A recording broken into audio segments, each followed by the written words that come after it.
Qizlar, kecha masjidga bordim. Bitta simpatiyashn domla bilan cho'rtta chaqchaq qildik.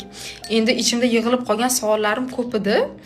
Shularni gapirish uchun, suhbat qilish uchun domlani oldiga bordim xullas. Shunaqa informatsiyalar bilib qoldim. Onasini emsin, uni hech qachon hech qayerda bunda ochiq oydin gapirishmaydi-da. Bu gapni domla o'zini og'zi bilan aytibdi. Nimaga desam agar, chunki bu informatsiyalarni ayol kishi bilishi erkak kishiga nevigidna.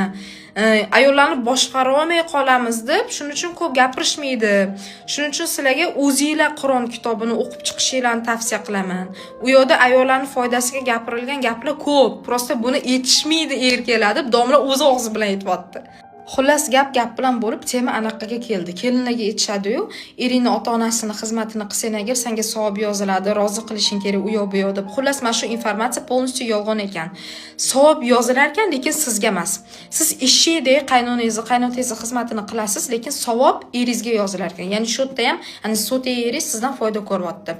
Oxiratda uni bo'ynida yozilgan mas'uliyatlarni yengillashtirib bergan bo'lar ekansiz. Nimaga deb so'rasam agar, u ayol bilan u erkakni rozi qilish mas'uliyati o'zini farzandlarini bo'ynida ekan, siz u xonadonga uni farzandi sababchi kelib qoldingiz-ku, ya'ni o'zingizdan o'zingizga bergan odam xizmatini qilmaysiz-ku. O'sha orqali kelib ularning xizmatini qilayotganingiz uchun unga savob yozilar ekan, sizga emas.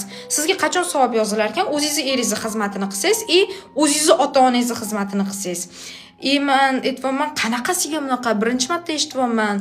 Dadivota, oyoq qo'li sog'lom, o'zini o'zi eplaydigan odamga nimadir qilish bu savobga kirmaydi. Agar u kasal bo'lsa, u bironta yotog'li bo'lsa, ya'ni xullas sog'lig'ida problemasi bo'lsa, uni ishini qilsang, o'zingga ham savob ishlagan bo'lasan. Lekin soppa sog'lom odamga obslujivать qilish bu anaqa emas. Nimadir dedi-da, xullas domla bir ham chiroyli qilib tushuntirdi. Masalaga o'zimning tilimda qisqayasini qilib tushuntiryapman. Tak что shunaqa qizlar, bu videoni eringlarga jo'natib qo'yinglar, ko'rsin, rahmat desin. Qo'linglarni o'pib qo'ysin nafik, zahmat.